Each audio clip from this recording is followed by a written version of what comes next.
기독교의 구원은 흔히 가장 다른 종교에 비해서 쉽다고도 말합니다. 모든 종교는 구원을 받기 위해서 자기 노력이 필요합니다. 이슬람은 특별히 선행의 종교라고 합니다. 매일 일정한 시간에 메카를 향해서 절을 해야 하고 정한 율법을 지켜야만 합니다.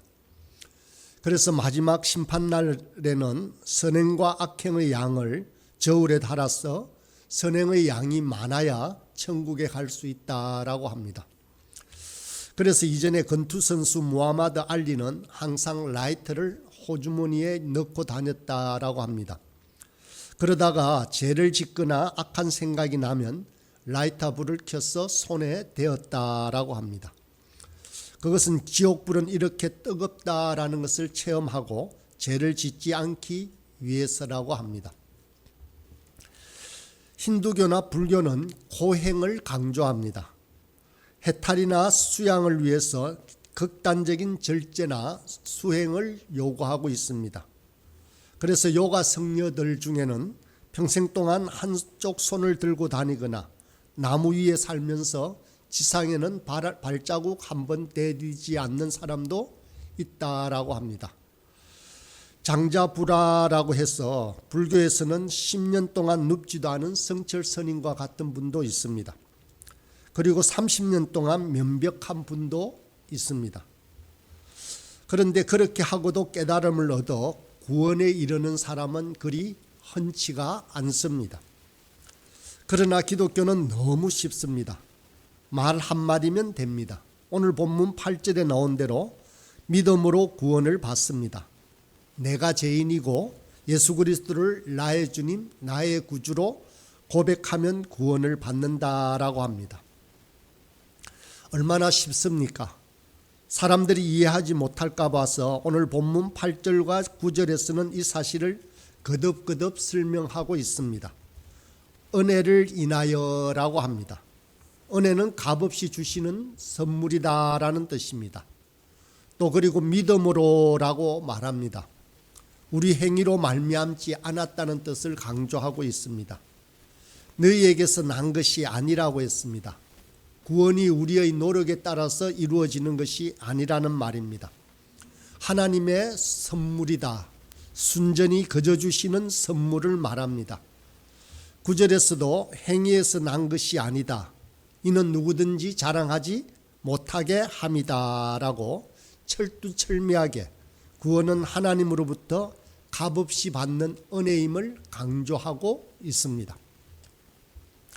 인간은 항상 내가 무엇을 해야, 무엇을 행해야 구원을 받는다라고 하는 도식을 품고 있습니다. 그렇게 생각합니다. 그래서 기독교의 모든 종교는 I라고 영어 I 종교라고 합니다. 그런데 기독교는 I 종교가 결코 아닙니다. 내가 할 수 있다는 것이 아니고 제2 종교라고 누군가가 말했습니다. 곧 지저스, 예수 그리스도를 믿으면 누구나 구원을 받는다라는 뜻입니다. 믿음으로 은혜로 구원을 받는다라고 하는데 왜 은혜라고 말을 할까요? 그것은 인간 편에서 한 일이 아무것도 없기 때문입니다. 모든 일은 주님께서 하셨습니다. 주님의 은혜가 모자라서 인간의 행위가 더 필요하다라고 말씀하지 않으십니다. 주님께서 우리 죄를 대신해서 십자가에서 못 박히셨습니다. 죄의 삭은 사망이라고 인간이 받아야 할 자기 죄업에 대한 심판을 예수님이 대신 당하셨다라는 뜻입니다. 죽음에서 부활하심으로 사망의 문을 활짝 열어 제끼신 분도 바로 우리가 아니라 우리의 노력이 아니라 예수님이십니다. 믿음으로 그리스도와 연합한 우리는 함께 부활할 것이고 또 천국에 들어가게 될 것입니다. 오늘 5절 6절의 말씀을 다시 한번 읽어보겠습니다. 허물로 죽은 우리를 그리스도와 함께 살리셨고 또 함께 일으키사 그리스도 예수 안에서 함께 하늘에 앉히시니. 그저 말씀을 읽기만 하여도 얼마나 놀라운 은혜인지를 깨닫게 됩니다. 그래서 바울은 7절에 그 은혜의 지극히 풍성함이다라고 말씀하고 있습니다. 은혜는 이처럼 풍성하다, 정말로 우리가 견줄 수 없고 평가할 수 없을 만한 풍성함이, 넉넉함이 있다는 말입니다. 그렇지만 이 은혜는 값없이 주어지지만 결코 값싼 것은 아닙니다. 매우 값비싼 은혜입니다. 왜냐하면 자기 아들을 죽음에 내어 주었기 때문입니다. 하나님은 우리를 아주 비싸게 사셨습니다. 그런데 왜 은혜일까요? 인간들의 입을 막기 위해서입니다. 인간들이 자기 중심, 자기 자랑하는 것을 막기 위해서입니다. 성경에서 죄의 근원은 자기 중심성에 있다고 합니다. 아담이 타락한 이유는 자기가 하나님처럼 되려고 하는 욕심 때문입니다. 자기 안정과 탐욕의 욕구가 우상 숭배를 낳고 있습니다. 자기에 대한 사랑과 집착이 타인에 대한 살인이나 미움으로 발전합니다. 나만 옳다는 생각이 분열과 배탈을 낳기도 합니다. 은혜는 자기가 한 일이 없기에 자기 중심성을 철저히 무력화시킵니다. 우리가 어려워하는 예정론도 이런 의도로 생각하고 이해할 수 있습니다. 예정론은 하나님의 전능하심에서 나오는 교리이기도 하지만 모든 인간의 헛된 노력을 그 앞에서 잠잠하게 하는 효과도 있습니다. 구원과 관련되어 인간이 보탤 수 있는 것, 할 수 있는 것은 아무것도 없다는 것입니다. 오직 하나님의 선택만 있을 뿐입니다. 그러나 우리는 다만 해야 할 일은 우리 자신이 하나님의 선택을 받았는지를 확인하는 것이 필요할 뿐입니다. 그렇다면 그래서 우리에게는 찬양과 감사만 넘칠 뿐입니다. 누구도 정죄할 수도 판단할 수도 없습니다. 모든 것은 하나님으로부터 주어진 선물이기 때문에 다른 사람들을 배타하거나 혐오할 수도 없다라는 것입니다. 믿음으로 구원받는다는 것이 갈수록 대단한 것임을 깨닫게 됩니다. 자기 의가 아닌 것을 자기 의로 받아들인다는 것은 대단한 자기 부인입니다. 인간은 누구나 더불어 산다는 공동체성이 있습니다만 이것이 지극히 약합니다. 실제로 타인의 노력과 희생을 대가로 자신이 살고 있음에도 불구하고 그것을 잘 인식하지 못할 때가 있습니다. 무엇보다도 가족이라는 것이 우리가 공동체임을 잘 보여주고 있습니다. 아무도 자기 노력 없이 타인이라고 할 수 있는 부모님 덕에 모든 부와 권리를 누리기도 합니다. 반대로는 가난과 부당함을 견뎌야 하기도 합니다. 타인의 고통이 나의 고통이 될 수 있고 나의 노력이 타인에게 유익이 될 수도 있는 세상입니다. 하나님과 인간 사이에 이런 일이 일어났습니다. 하나님의 의가 우리의 것이 되었습니다. 반대로 우리의 악행이 하나님의 것이 되었습니다. 다만 찬양과 감사만 있을 뿐인 것입니다. 우리에게 주어진 것 중에 꼭 구원만이 하나님의 선물이 아닙니다. 우리의 생명도, 우리의 운명도, 우리의 자녀도 다 하나님의 선물입니다. 그저 주어지는 당연한 것이 아닙니다. 내 노력으로 생긴 것이 아니라 선물로 주어진 것이 분명합니다. 욥기서에 욥이 이렇게 고백합니다. 주신 자도 여호와시요 취하신 자도 여호와시오니 여호와의 이름이 찬송을 받으실지니라. 당연하다고 생각하면 불평이 나오게 되어 있습니다. 자기 것이라고 생각하니 남용하고 함부로 합니다. 우리가 감사하지 않는다면 저 돼지가 우리를 책망할 것입니다.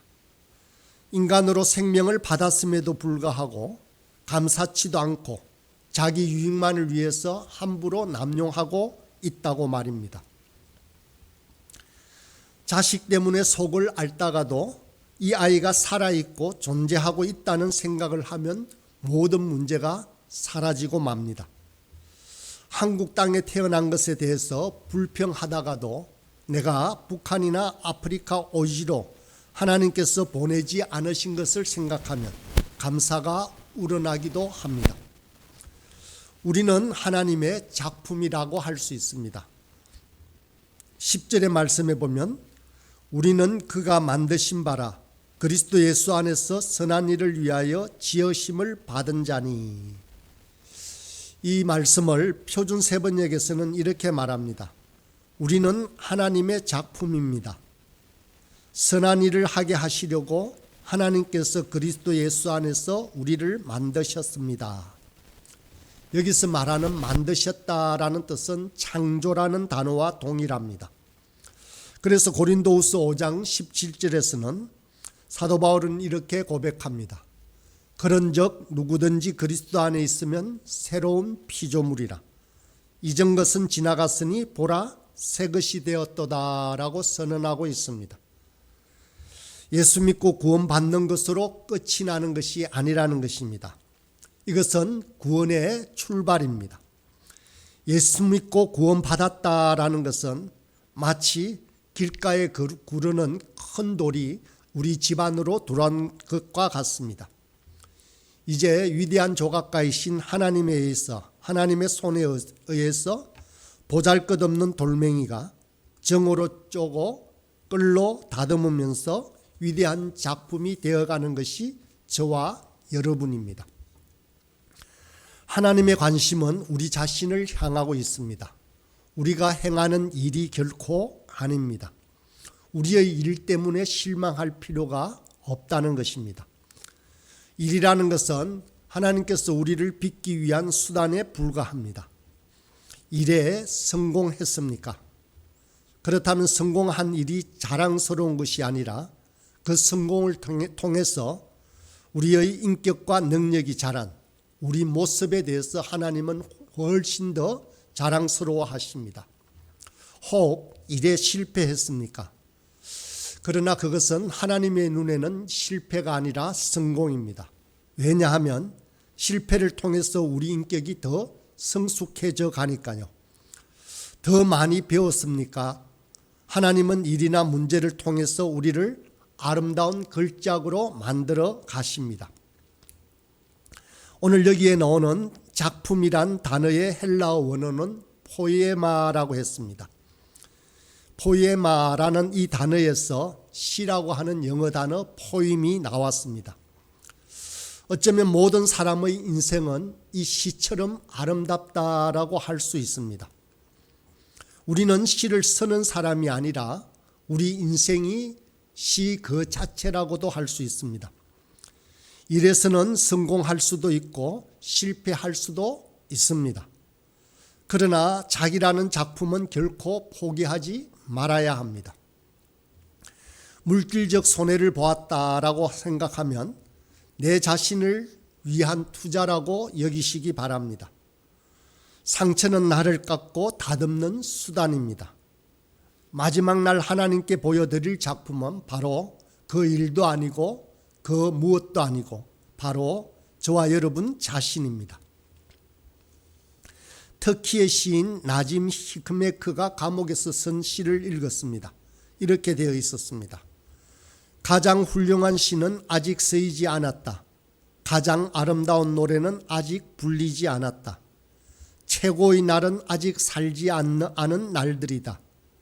가장 넓은 바다는 아직 항해되지 않았고 가장 먼 여행은 아직 끝나지 않았다. 하나님은 저와 여러분의 인생을 향해서 이와 같은 기대를 가지고 계십니다. 여러분은 지금 이 시의 몇 행을 써내려 가고 있습니까? 고난의 때입니까? 혹시 인생의 여정 속에 막힌 상황이 여러분에게 주어졌습니까? 아니면 오르막길을 걸어가고 있습니까? 최고의 절정에 다다랐습니까? 이 모든 것들이 어우러져서 우리 인생이라는 대스사시가 기록되고 있는 것입니다. 하나님께서 우리에게 은혜를 주시고 우리를 작품으로 만들어 가는 데에는 분명한 목표가 있습니다. 오늘 말씀에서는 그 목표를 10절에서 분명하게 밝히고 있습니다. 선한 일을 위하여라고 하십니다. 하나님께서 우리 작품을 빚어가시는 목적은 바로 이 선한 일을 위하여, 또 절 후반절에 보면 그 가운데 행한다라고 하는 것입니다. 원래의 뜻은 그 가운데 걷는다라는 의미입니다. 선하고 올바른 생명길로 인도한다는 뜻입니다. 하나님께서 우리를 빚어가시는 목적이 바로 여기에 있습니다. 그래서 에베소서 4장 이후에는 바울 사도는 교인들을 향해서 어둠의 일을 벗고 빛의 자녀처럼 행할 것을 요구합니다. 바로 하나님께서 이 일을 위해서 우리를 부르셨기 때문입니다. 우리는 행위가 아닌 믿음으로 구원을 받습니다. 그러나 믿음을 가진 자는 반드시 선을 행해야 하는 것입니다. 세상은 우리를 선행으로 판단합니다. 선행은 믿음 가진 자가 보여야 할 분명한 열매라는 것입니다.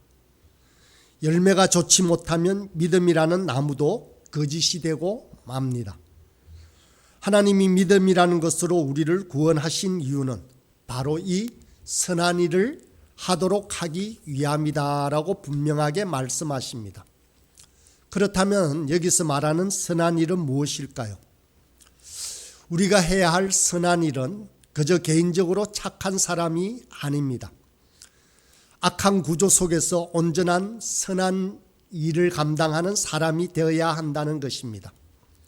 선지자들이 선한 일을 하고 선한 사람이 되어라고 외쳤을 때는 단순히 심성이 착한 사람이 되어라는 뜻만은 아니었습니다. 공동체의 제약을 지적하고 공동체에 해악을 끼치는 일을 그만두고 더 나아가 공동체의 제약에 적극적으로 투쟁할 것을 요구하고 있습니다. 우리가 잘 알고 있는 인품 성령의 9가지 열매 또한 우리 혼자 돌을 닦는 행위가 결코 아닙니다.